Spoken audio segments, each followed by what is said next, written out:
Hello guys, so ito na yung video natin guys, before at saka after. Kasi nirequest to ng isang subscriber natin bakit walang music or walang sound. Kasi wala siyang sound kasi na-copyright po tayo guys, no? Kaya na-off yung audio natin. So tara, pasok muna natin yung intro.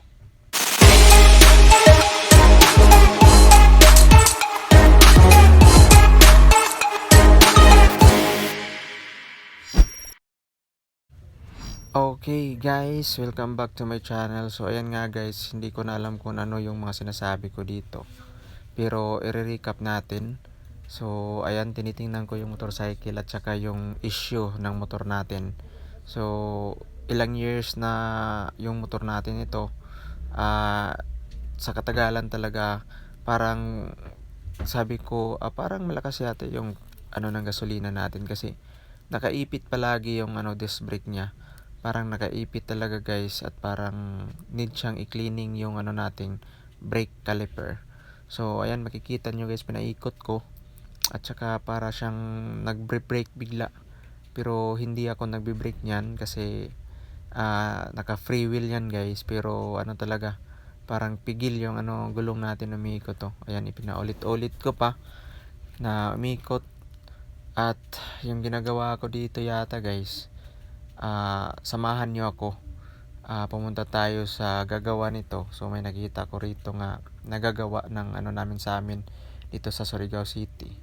So yung sa 3S ng Honda sa Ijuhom, shout out ko na rin yung Ijuhom guys, kasi dyan ko kinuha yung motor natin. So ito yung branch dito sa city. So ayan, pinupuntahan na natin, parang nakikita na natin yung Honda 3S. So park tayo dito guys ng konti. At syempre ito na tayo sa shop nila. So hinahanap natin si kuya yung gumawa ng, sino yung available na gagawa ng motor natin.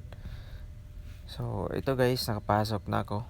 So ayan, ito si kuya, siya yung gagawa ng paglilinis or gagawin, paikutin yung gulong natin guys, no?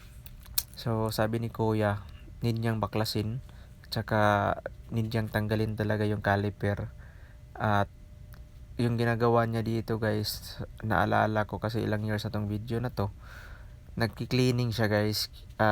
Tinanggal, binaklas niya talaga lahat yung piston ng natin, brake caliper, no?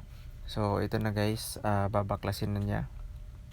At ginagamitan syempre ng tools kasi yung natin, yung caliper sa click natin guys, nilagyan ko kasi ng brake caliper cover. So for the safety po, para hindi matamaan ng bato or anything na madaan natin sa daan. So for safety po tong ginagawa natin na brake caliper. Siguro nagdududa rin ako baka brake caliper, pero sabi ni kuya hindi daw brake caliper, need talagang linisan na. Kasi sa katagalan na ng motor natin, hindi natin alam na need talagang i-maintenance. So ayan guys, pinipindot-pindot ni kuya, tiningnan niya yung kung ano yung nangyayari. Sabi niya sa video na yan na need talagang i-cleaning.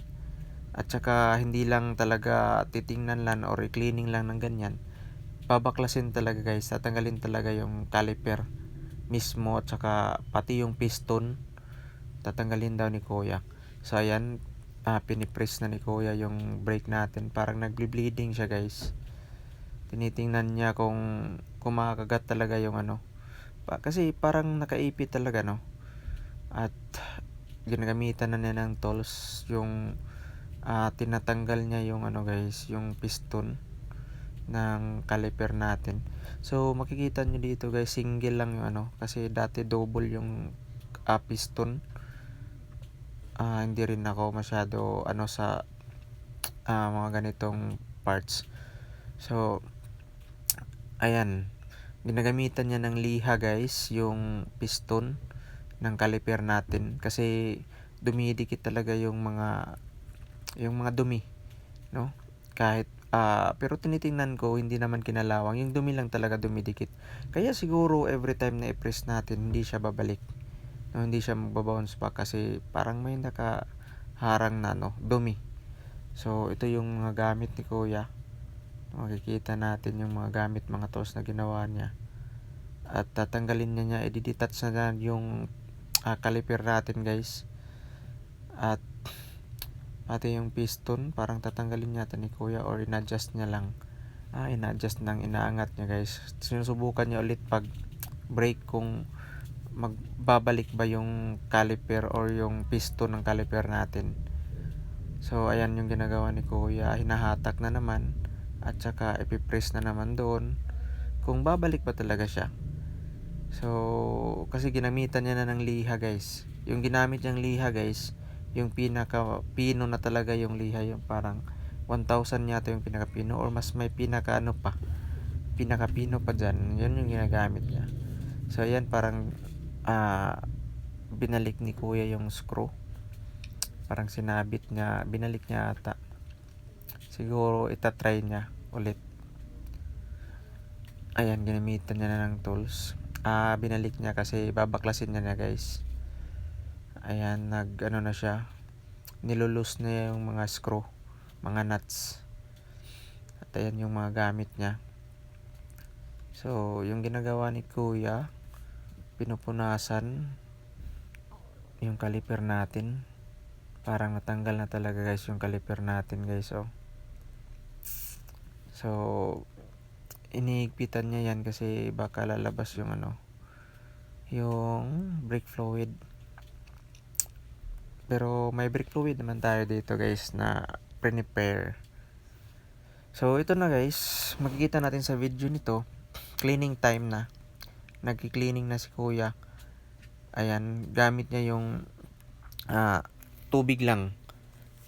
Advice ni kuya, wag gagamit ng any tubig lang talaga, tsaka powder na sabon yung ginamit niya. So hindi gasolina, hindi oil, kundi lang talaga, pure tubig. At saka yung ginamit ni kuya dito kasi powder na sabon, hindi ko alam kung anong brand. So ayan guys, pina-fast forward natin dito kasi nagki-cleaning pa si kuya para ma-shorten lang yung video natin. So yun lang yung ginawa ni kuya guys. Sa mga motorcycle na kagaya ko sa Click, lalong lalo sa Click, no, ganito lang yung gawin nyo or ipagawa nyo kung hindi kayo marunong. Kagaya ko na hindi naman masyado mekaniko talaga, rider lang po tayo. So need natin kagaya ni kuya na yung expert talaga sa mga ganitong gawain. So ayan guys, sabi ni kuya, i-cleaning talaga, parang nagdi-deep wash siya kasi para mawawala yung mga alikabok, yung mga dumikit sa ilalim. So makikita nyo yung tubig dyan guys, napaka itim na kasi ang dumi-dumi talaga ng caliper natin. No, ayan, pinapatuyo na ni kuya yung piston natin. Nandyan yung piston ring, tsaka yung caliper, tsaka yung ibang mga parts, tsaka yung lock. Andyan din yung lock guys. So ayan, ilan sandali na lang ibabalik na din ni kuya. Siyempre pinapatuyo pa natin. At tapos na pinapatuyo guys, pinupunasan tsaka binoblower na ni kuya, no?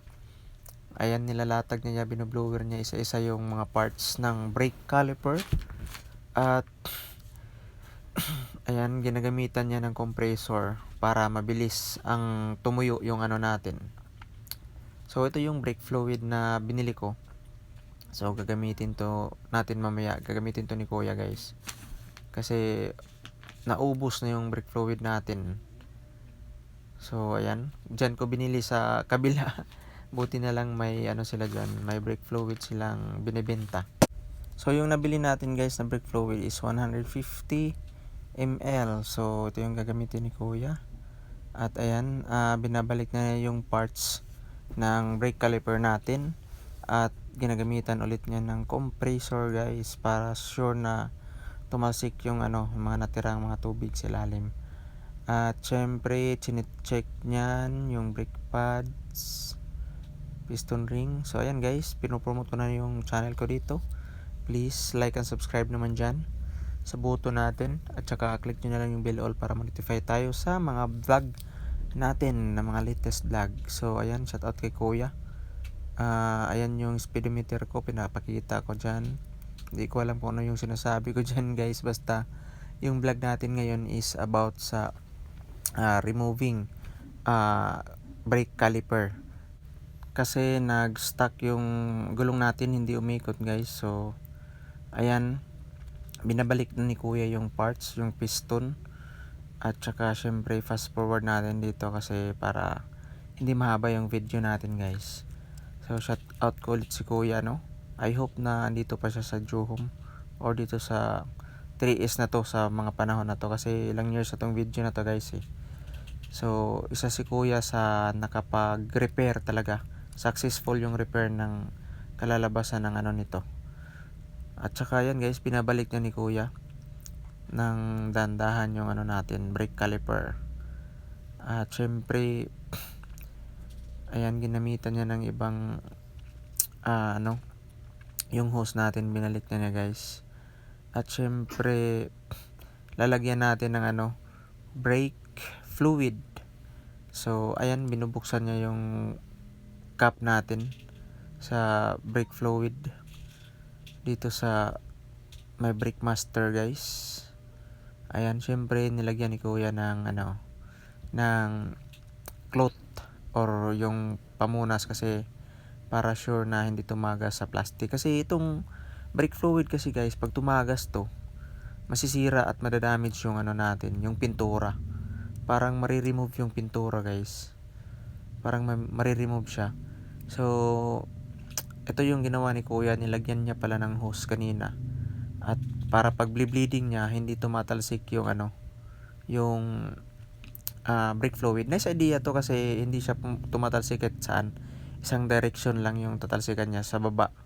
At may nilagay siya ng pansalo, no? Ayan, parang binibleed pa ni kuya. Parang nakikita natin na nice idea yung hose guys, no? So every time na pinapump niya doon, ayan, pinipisil niya yung brake fluid. At syempre sinigurado natin na hindi kumalat yung brake fluid, kasi nga sabi ni kuya delikado or masisira yung natin, or hindi naman natin talaga mape-perfect, may tumalsik man lang. Ang gagawin natin dyan pag may tumalsik guys is iwawash natin or pupunasan, at saka syempre lalagyan natin ng tubig. Parang magwa-washing ka, bubuhusan natin ng tubig yung plastic na nalagyan ng brake fluid. So ayan, parang finifix na talaga ni kuya. Parang unti-unti na niyang binabalik. At okay, ayan guys, parang tapos na si kuya nag-adjust sa brake fluid. At binalik niya yung rubber, at saka syempre sa kasunod dyan yung cap.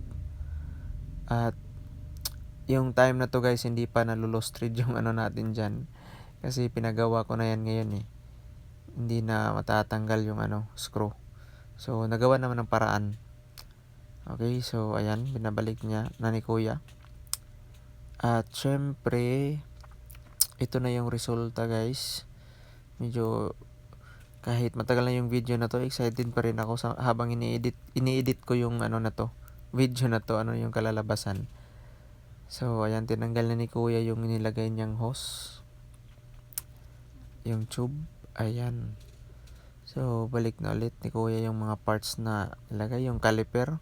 So itong time na to, okay na yung guys, pag okay na yung pagbe-bleeding, lahat tinitis na ni kuya kasi binalik niya yung caliper yung caliper cover natin.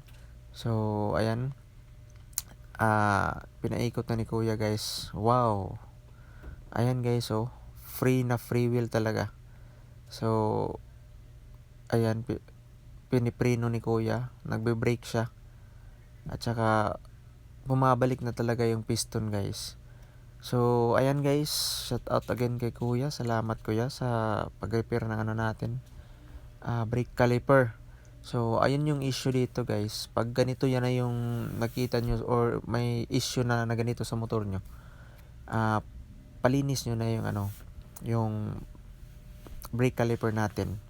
Ayan guys, sa wakas tapos na guys, at tinitesting ni kuya yung gaano ka kapit yung brake na ginawa niya. Okay, thank you for watching. God bless.